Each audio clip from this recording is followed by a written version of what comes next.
Hello दोस्तों, नमस्ते, प्रणाम। आप सभी को फिर से स्वागत करती हूँ मैं अपनी इस ब्लॉग में। आज़ादी के इस मौके पर आप सभी को स्वतंत्रता दिवस की हार्दिक शुभकामनाएँ। और हमारा देश हमेशा ऐसे ही आज़ाद रहे और हम सब इस देश में आज़ादी का जश्न मनाएँ। तो 15 अगस्त के ऐसे शुभ मौके पर मैं अपने सभी यूट्यूब फैमिली को 15 अगस्त की हार्दिक शुभकामनाएँ देना चाहती हूँ और दे रही हूँ। तो हमारा देश आज़ाद हो चुका है और आज़ादी के हमारे 79 साल हो गए हैं, 79 ईयर्स, ठीक है। पर इतने साल बाद भी मैंने आपको कल बताया था कि हमारा देश तो आज़ाद हो गया, पर हमारे देश की महिलाएं कुछ जो है वो आज भी आज़ाद नहीं हैं, आज भी इन गुलामी की जंजीरों में बंधी हुई है। और अगर हम अपनी पैरों से इन जंजीरों को नहीं तोड़ेंगे तो ये गुलामी हमारे आगे के आगे, जैसे इतने साल से पीढ़ी दर पीढ़ी चलते आ रहे, वैसे हमारे बच्चे को भी गुलामी का नतीजा सहना पड़ेगा। तो मैंने सोचा क्यों ना हम देखिए, एक आदमी को कहते हैं आना ही पड़ता है जंग में, बिना आए उसके आगे आने वाला जनरेशन उसका सुख नहीं भोग सकता है, ठीक है। तो इसलिए मैं इसमें आगे बढ़ी हूँ अपने बच्चों के लिए, फिर से मैं कहूँगी, क्योंकि मुझे मेरे माँ बाप की कर्मों की सज़ा मिली, तो मैं नहीं चाहती कि मैं चुप रहूँ, क्योंकि मेरी माँ चुप रही, मेरे बाप चुप रहे, इसलिए लोगों ने मुझ पे उँगली उठाई। मैं बार बार कहती हूँ, क्योंकि एक माँ बाप के होते हुए किसी की मजाल नहीं है कि उसके बच्चे को कुछ कह दे। पर उनके सामने सब ने मुझे गालियाँ दी, उनके परिवार के लोग, उनकी बेटी, जो भी था उनका, वो सब मुझे गालियाँ दे, मारे पीटे, मगर वो लोग तमाशा देखें, क्योंकि वो लोग गुलाम हैं और मैं गुलाम नहीं हूँ कि मेरे सामने कोई मेरे बच्चे को गाली देकर निकल जाए और मैं बर्दाश्त कर लूँ। मैं किसी की गुलाम नहीं हूँ और मैं नहीं चाहती हूँ कि मेरा बच्चा किसी का गुलाम बना रहे। उसके लिए उसकी माँ बाप ज़िंदा है मेरे बच्चे के लिए, तो मैं हमेशा चाहूँगी कि मेरे बच्चे आज़ादी की ज़िंदगी जिए, किसी का गुलाम बनकर नहीं जिए। मैं उसको गुलाम बनना नहीं सिखाऊँगी। सच के लिए कहीं भी बोल सकते हैं, मैं गलत हूँ तो मुझे भी टोक सकते हैं मेरे बच्चे। तो ऐसा बनाओ अपने बच्चे को, ना कि तुम ये सिखाओ। संस्कार ये नहीं कहता कि हर झूठ का सपोर्ट करो, संस्कार ये कहता है कि सच का साथ दो। झूठ के लिए आवाज़ उठाना ये कोई संस्कार का निशानी नहीं है, ठीक है। तो इस आज़ादी के मौके पर जो मैंने आपको कल बता रही थी कि पता है किसी की कर्मों की सज़ा किसी को भुगतना पड़ता है। और ये जो बंठी बेटी है उस हमारे घर में, उस बंठी के कुकर्मों की सज़ा उसके बाद सभी बहनों को भुगतना पड़ा था ऑलमोस्ट। और ख़ास करके मुझे जब 15 अगस्त वाले दिन मैंने आपको बताया स्कूल जाने से रोका गया, तब मैं समझ नहीं पाई कि क्यों मुझे रोका जा रहा है। मेरे सामने फिर से वही सवाल खड़ा था कि मैंने क्या की है, मेरी क्या गलती है, जो मुझे, अगर मैं डेली स्कूल जाती हूँ पढ़ने, तो फिर 15 अगस्त वाले दिन मुझे क्यों रोका जाता है अचानक ही, पहले से कोई नहीं कुछ कहा गया था। ये सवाल मेरे अंदर हमेशा रही। फिर उसके बाद जो 9th 10th में मैं गई हूँ, ठीक है, 9th में 10th में फिर मैं गई कि ऐसे में मुझे पढ़ना ही नहीं है, क्योंकि जिसको कुकर्म करना रहेगा वो 15 अगस्त वाला दिन ही नहीं कुकर्म करेगा, बाकी दिन भी स्कूल में कर सकता है, जैसे कि बंठी करती थी। तो आप लोगों को बताना चाहेंगे, फिर जो ये मेरे सवाल थे उसका सवाल का जवाब मुझे बंठी के शादी और मेरे शादी के बाद मुझे मिला, जो मुझे पता चला लोगों से कि क्यों 15 अगस्त वाले दिन मुझे रोका गया था। वो स्टोरी मैं आप लोगों को में बता रही हूँ। हुआ यूँ था कि बंठी जब 9th में थी या 8th में थी, मुझे करेक्ट नहीं पता, 8th 9th में बंठी ने क्या की थी कि 15 अगस्त वाले दिन या 26 जनवरी वाले दिन स्कूल गई थी, फेस्टिवल के राष्ट्रीय त्यौहार के मौके पर गई और अपने बॉयफ्रेंड ने उसके कैमरे से फ़ोटो वगैरह खींचा और उसके साथ में फ़ोटो वगैरह खिंचवाई, उसने खींचा और उससे मिलना जुलना पता नहीं क्या सब की, मुझे नहीं पता, क्योंकि मैं उस टाइम बहुत छोटी थी और हमारे घर में हमारे पेरेंट्स या कोई भी बच्चों के सामने ये सारी बातें नहीं रखते थे, तो मुझे नहीं पता था। तो बंठी ने ये सारे कांड किए। तो गांव में लोगों को पता चला, गांव समाज में लोग थे। आज एक लोग थे जिन्होंने पंचायती जिनके दरवाजे पर बैठा, तो आज वो इस दुनिया में नहीं है। होते तो आप लोगों को उनके सामने भी मैं ये बात प्रूफ करवा सकती थी। तो आप लोगों को बताना चाहूँगी कि इसके लिए समाज में बहुत बुरा प्रभाव पड़ा था। तो इस वजह से पंचायती तक बैठा था। गांव के 4-5 लोग पंच थे, कुछ लड़के थे, बंठी के पिताजी भी थे। सिर्फ इसलिए कि बंठी कुकर्म कर रही थी। तो उस ज़माने में ये माना जाता था कि समाज में एक लड़की गंदगी फैलाएगी तो पूरा समाज गंदा होगा, है कि नहीं? ये आप लोग भी को भी पता होगा। तो इसीलिए वो पंचायती बैठाया गया था कि आगे से कोई लड़का या लड़की ऐसा काम ना करे। तो ये पंचायती बंठी के लिए ही बैठा गया था, ना कि हमारे लिए बैठा था, ठीक है। और बंठी के कुकर्म की वजह की सज़ा हम बहनों को भुगतना पड़ा कि स्कूल में हमें एक बच्चे में कितनी उमंगता होती है, कितने उमंग होते हैं राष्ट्रीय त्यौहार मनाने के प्रति, ये एक बच्चा ही समझ सकता है, कोई बड़ा नहीं समझ सकता। क्योंकि आज हमें भी आज 15 अगस्त का दिन है, मगर मेरे अंदर कोई उत्साह नहीं था, है कि नहीं? जैसे रोज़ की तरह हम उठते हैं, रोज़ की तरह अपना काम, वही किचन में जाना, नहाना धोना, कोई मतलब पता ही नहीं चलता है कि देश में इतनी बड़ी त्यौहार है। पर जब हम बचपन में होते हैं, स्कूल टाइम में होते हैं, तो हफ्ता 2 हफ्ता पहले से शोर होना शुरू हो जाता है कि 15 अगस्त आने वाला है, 26 जनवरी आने वाला है, स्कूल में प्रोग्राम होगा, हम पार्टिसिपेट करेंगे, है कि नहीं? बहुत सारी अंदर से उत्साह होता है। और अगर वो उत्साह 2 मिनट में ख़त्म कर दी जाती है, तो सोच सकते हो उस बच्चे पे क्या गुजरती होगी। और उस टाइम तो ये चीज़ कोई नहीं फ़ील कर सकता है, ये चीज़ सिर्फ जिस पे गुजरती है वही फ़ील कर सकता है, या जिसके अंदर मैं कहती हूँ इंसानियत भरा होगा, भावनाएं भरी होंगे, वो इंसान बिना बताए फ़ील कर सकता है। तो आप लोग सोच सकते हो 15 अगस्त 2005 में मेरे ऊपर क्या गुजरी होगी। बात छोटी सी है, बहुत सारे लोग बोलेंगे अरे ये छोटी छोटी बातों को लेकर आ जाती है ब्लॉग बनाने। जी नहीं, अगर मुझे छोटी छोटी बातों को लेकर आना रहता तो मैं 3 साल से यूट्यूब चैनल चला रही हूँ, 2022 से ही, ठीक है, 2025 आ गया है, बहुत सारी कहानियाँ रख सकती थी। पर बात फिर यही आती है कि कहा जाता है कि माँ बाप के बारे में बोलना उचित नहीं है, और माँ बाप जो भी करे वो कहाँ तक उचित है। वो उनकी एक बेटी को कर्म करे और वो सभी बेटी पर पाबंदी लगाए, ये कहाँ तक उचित है, मैं पूछती हूँ।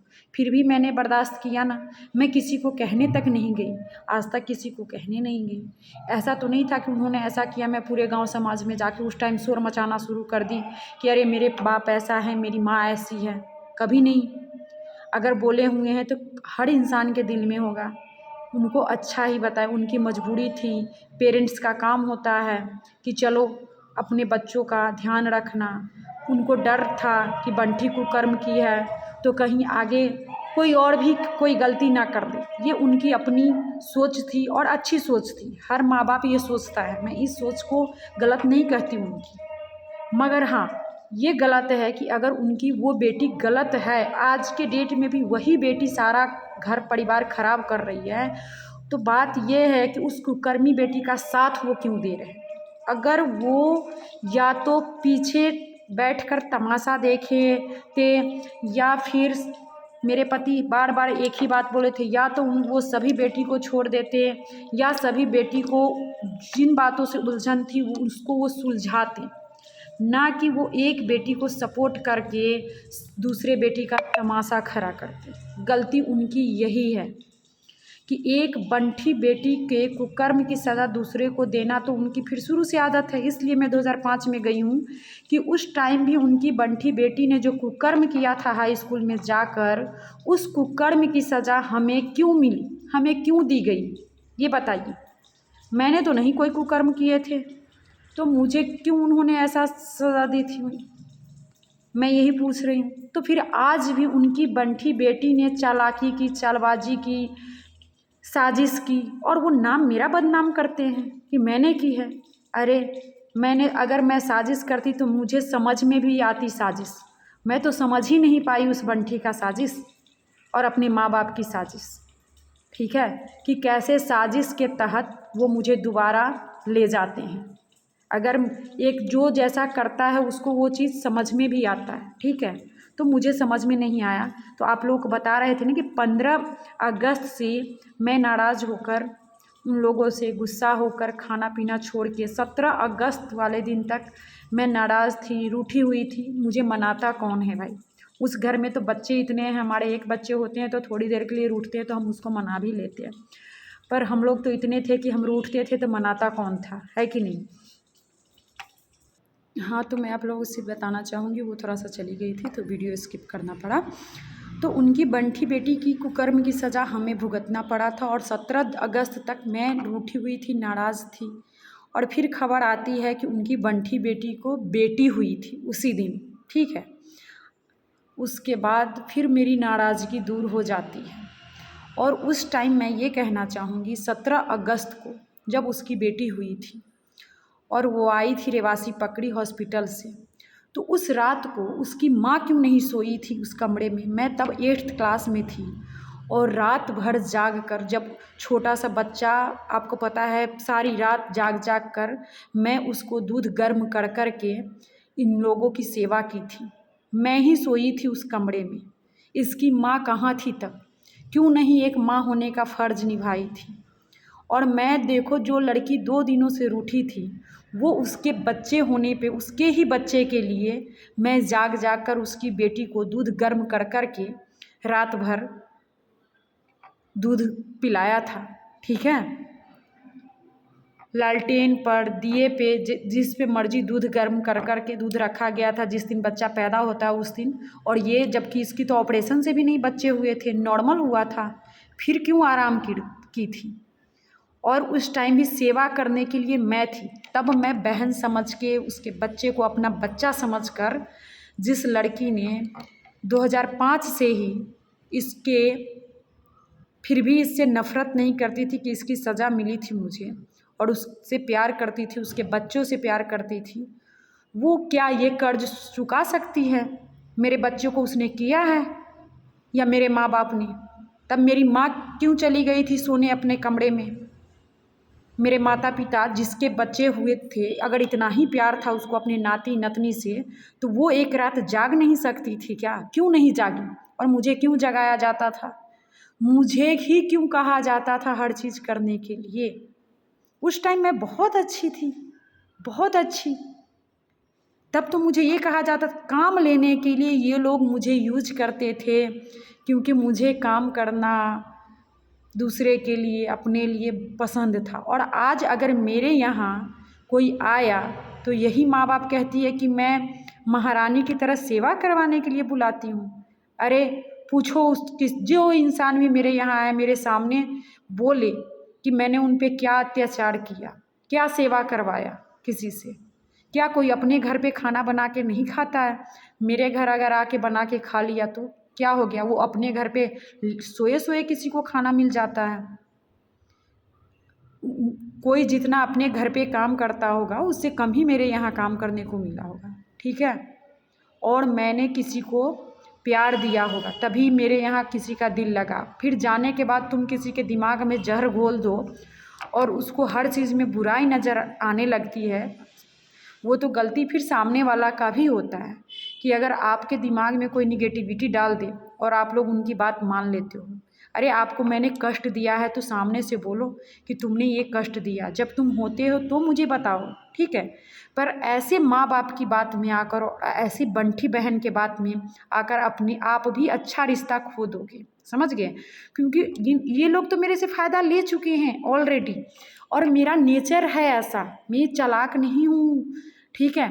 मेरा नेचर है कि मेरे घर कोई आए और मैं उसकी आवभगत अच्छे से करती हूँ, ये मेरा व्यवहार है। और जिसका जो व्यवहार होता है वही रहता है। जैसे उन लोगों का व्यवहार नहीं बदल सकता, वैसे मैं अपना व्यवहार नहीं बदल सकती हूँ कि उनके कहने पे मैं बुरा व्यवहार किसी के साथ नहीं कर सकती हूँ। मेरे यहाँ कोई आएगा तो मेरा अपना नेचर है कि मैं अच्छा व्यवहार करती हूँ। हाँ, मैं किसी को बुलाती भी हूँ, किसी को अच्छे से विदा भी करती हूँ, ये मेरा एक कर्तव्य है। हम लोगों का एक तरीका है मेहमानबाजी करने का, ठीक है। बाकी वो लोग तो घटिया हैं, उनको तो मेहमानबाजी करने आती नहीं है। वो लोग तो क्या करते हैं, कोई आया तो भी ठीक है, नहीं आया तो भी ठीक है, एक बार कॉल करके पूछते तक नहीं है कि कहाँ पहुँचे, कहाँ रह गए, कब आओगे। आज तक मेरे माँ बाप ने मुझे कभी नहीं पूछा, ठीक है। बेटे की शादी थी जब, अगर तब उन्होंने एक बार कॉल करके नहीं पूछा तो कहाँ पहुँची। रही बात, तो जो जैसा होता है उसकी सोच भी वैसी ही होती है। मैं अपने तरीक़ा से सोचती हूँ दूसरे के बारे में, वो लोग जो सोचते हैं मेरे बारे में उनका अपना नज़रिया है, अपना तरीक़ा है। सिर्फ़ इसलिए कि बंटी मुझे बुलाती थी साजिश के तहत, क्योंकि उसका, मैंने आप लोगों को बोला, उसकी शॉपिंग की हुई रहती थी मैं, उसका सामान मुझे ड्रॉप करना रहता था। तो वो बोलती थी कि पकड़ी में जाएगी तो वहाँ सबको पहले देख लेंगे, पता चल जाएगा, रेवासी पकड़ी मत जाओ मैके, पहले पहले इधर से ही सीतामढ़ी होते हुए मेरे घर आओ, मेरा सामान मुझे रख दो, फिर तुम वहाँ जाना। तो साजिश उसको कहते हैं। मैं जो कर रही हूँ वो कहाँ पर साजिश है, ये बताए बंटी या उसके माँ बाप। जो तुम अफवाह फैलाते हो, लोगों के दिमाग में जहर डालते हो, तो ज़रा सामने आकर बोलो कि मैंने क्या साजिश की है किसी से। मुझे कोई गम नहीं है। मैंने तो साजिश तो मोहनपुर वाली, जो चिमनपुर वाली है, वो की थी कि मेरे यहाँ आई छुपने के लिए मुंडन में, और उसने अपने माँ बाप तक को नहीं बताया। ये होती है साजिश। मैं जो करती हूँ निडर होके करती हूँ, और मैं किसी के लिए कोई साजिश, और जिनको भी लगता है कि मैं साजिश से उनको बुलाऊं, तो प्लीज़ वो लोग जाने के बाद इल्ज़ाम ना लगाइएगा। कोई लोग आकर जाने के बाद, पहले ही मैं वीडियो में बोलती हूँ कि पहले सोच समझ कर फिर आइएगा, क्योंकि मेरा मतलब वो नहीं होता है। और अगर मैं साजिश करूं तो भगवान उसकी सज़ा मुझे दे। और जो लोग मेरे बारे में अफवाह फैला रहे हैं, बंटी या उसके माता पिता, तो भगवान उसकी सज़ा उसे भी देंगे, और दे रहे हैं। देंगे ही नहीं, दे रहे हैं। और मुझे, जो मैंने अच्छे कर्म किए थे, मुझे उन कर्मों की सज़ा, जिनको भी लगता है कि कर्म लौट कर आता है, तो जी बिल्कुल कर्म लौट कर आता है। और मेरा कर्म मुझे लौट कर आया है, क्योंकि मैंने जो अच्छे कर्म किए थे उसका फल ही मुझे मिल रहा है। जो मैं अपने घर में बैठी हूँ, आराम से 2 वक्त की रोटी खाती हूँ, ये मेरे अच्छे कर्मों की ही सज़ा है कि मुझे दर-दर नहीं भटकना पड़ता है। कि अगर मैं किसी से डर जाऊँगी तो मेरी 2 वक्त की रोटी बंद हो जाएगी, या मेरा कहीं। आज एक मैं निडर होके बोल रही हूँ, ये मेरा कर्म है। जो कर्म होते तो मैं भी आज छुपी हुई, ना कि मैं बोलती वीडियो में आकर, ठीक है। तो आप लोगों को मैंने बता दिया कि बंटी कैसे कुकर्म करती है, और बंटी के भुगतना पड़ता है, ठीक है। बाकी उसकी माँ बाप को अभी भी लगता है कि उसकी बंटी बेटी सही है। और हाँ, उसकी जो माँ जो कहती है आकर बात करें, क्यों जाऊँ, किस बेस पे जाऊँ। मेरे पिताजी, मुझे, मैंने कहा था कि पहले मुझे मेरा हिस्सा दो, ताकि वहाँ से मुझे कोई, अगली बार मैं जाऊँ तो मुझे के बाद मैं दूंगा। तो क्या आपने दिया मुझे? रही बात, तो आपके सामने उसकी बेटी चिमनपुर वाली भी मुझे गाली दी थी, और मेरी माँ ने उसको कुछ नहीं कह के मुझे बोली थी कि चुप कर जा। मैं तेरे घर में तेरी बहू से, बेटियों से गाली सुनने आऊँ कि तू मुझे गाली दिलवा? तू आ मेरे घर। मैं तो तुमको गाली नहीं दिलवाई हूँ ना कभी। मेरे घर आ, मेरे से बात करना है तो मेरे घर आके तुम लोग बात करो। मैं तुम्हारे घर क्यों जाऊँ? क्यों जाऊँ तुम्हारे घर? थूक के आई हूँ तुम्हारे घर में, और तभी जाऊँगी जब मेरा हक मिलेगा मुझे। तो मैं अपने घर में आज मैं शान से बोल रही हूँ, मुझे तुम्हारे घर भीख मांगने नहीं आना है। तुम्हारे घर जो जाए वो समझे, मुझे तुम्हारे घर जाने की और तुम्हारे घर आकर मैं वीडियो बनाना छोड़ दूँगी। ये वीडियो तब तक चलेगा, मैं बार बार बोल रही हूँ, कि जब तक तुम्हारी बंठी बेटी स्वीकारेगी नहीं कि मेरे बच्चों की गाली उसने ही दिलवाई है, और तेरी बहू जो है वो जब तक बोलेगी नहीं कि किसके कहने पर ये मुझे मेरे बच्चों के बारे में अनाप शनाप लिखी, तब तक मैं ये वीडियो बनाना नहीं छोड़ूंगी। चाहे सालों साल लग जाए, ये वीडियो आता रहेगा और आप लोग देखते रहोगे ये वीडियो। बाकी ये कहानी कुछ अलग थी, जो हमने 15 अगस्त के मौके पे 15 अगस्त वाली कहानी आप लोगों को 2 दिन में बताई हूँ। कल से हमारा एपिसोड शुरू रहेगा। हम अपनी माँ बाप की 2022 तक की कारनामे बता चुके हैं, जो मेरे साथ व्यवहार हुआ। हम 2023 में एंट्री करने वाले हैं, फिर 2023 से आगे कंटिन्यू करेंगे। तो आप लोग बने रहिएगा वीडियो में और लास्ट तक वीडियो ज़रूर देखिएगा और वीडियो को देखना नहीं भूलिएगा। तो मेरी कहानी, मेरी जुबानी और मेरी हर एक कहानी में सच्चाई है। मेरा दिमाग ऐसा नहीं है कि आज मैं इस बात को सही कहूँगी, कल मैं इसी बात को झूठ कहूँगी। जी नहीं, मैंने सच को सच हमेशा कहा, झूठ को झूठ हमेशा कहा। जिस बात में जितनी सच्चाई है, चाहे वो मेरा दुश्मन ही क्यों ना हो, मैं कहूँगी। जो मैंने जिसके लिए सच बोला है, मैं ठोक के आज भी सच बोलूँगी, चाहे किसी इंसान से मेरा रिश्ता नाता हो या ना। तो ऐसा नहीं है कि कल किसी के बहकावे में आकर मैं उस इंसान को बुरा कहना शुरू कर दूँगी। मैं बहकावे में नहीं आई हूँ, ना आती हूँ। हाँ, मैं बहकावे में तब थी, बंठी के बहकावे में क्योंकि मैंने बोला आपको कि मैं 7th क्लास में थी, तब से वो बंठी और उसका पति मेरा माइंड वॉश करके 12-13 साल की उम्र से उसने अपने प्यार, मीठी मीठी प्यार दिखाकर, और जिस बच्चे को देखिए किसी से प्यार न मिला हो, उस जो प्यार का भूखा हो, उसको पता था कि मैं एक प्यार की भूखी हूँ, नफ़रत की शिकार हूँ। हर कोई मुझे मेरी अच्छाइयों को देखकर, मुझे इतने बच्चे थे कि माँ बाप नहीं प्यार करते थे घर में, तो इसलिए मुझे लगता था कहीं ना कहीं कि ये जो कुछ भी कह रही है बंठी सही कह रही है, उसका पति सच कह रहा है। मेरे आँखों पे पट्टी बंधी थी, मगर अब वो सारी आँखों की पट्टी उतर चुकी है और मैं किसी और से इस तरीके से साजिश का शिकार मुझे नहीं लगता। चलो, एक बार साजिश का शिकार होना हर इंसान होता है, पर दूसरी बार होना उसकी बेवकूफ़ी है, मूर्खता है। तो मैं आज भी आप लोगों से बोलूँगी कि आज मैं किसी साजिश का शिकार नहीं हूँ, न किसी के बहकावे में आती हूँ। आज मैं जो कुछ भी बोलती हूँ, जो मेरे पे गुजरा है, नहीं तो इतनी सारी बातें कौन सिखाएगा, आप लोग ये बताओ, कौन बताएगा? जो मुझ पे गुजरा है मैं ही जानती हूँ और मैं अपनी ज़ुबान से बोलती हूँ। तो चलिए मिलते हैं आपसे नेक्स्ट ब्लॉग में, और तब तक के लिए आप लोगों से क्षमा।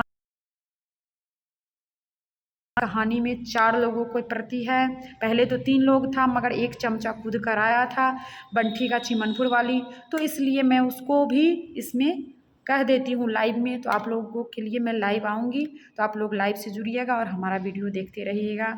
तो 15 अगस्त के आज़ादी दिवस के साथ आप सभी को फिर से आज़ादी दिवस की शुभकामनाएँ। और मैं आज़ाद हूँ, अपनी आज़ादी के लिए किसी से परमिशन लेने की मुझे ज़रूरत नहीं है कि मैं वीडियो बनाऊं, या आप मुझे रोकोगे तो मैं रुक जाऊंगी, आप कहोगे बनाओ तो मैं बनाऊंगी, ऐसा मेरा कुछ भी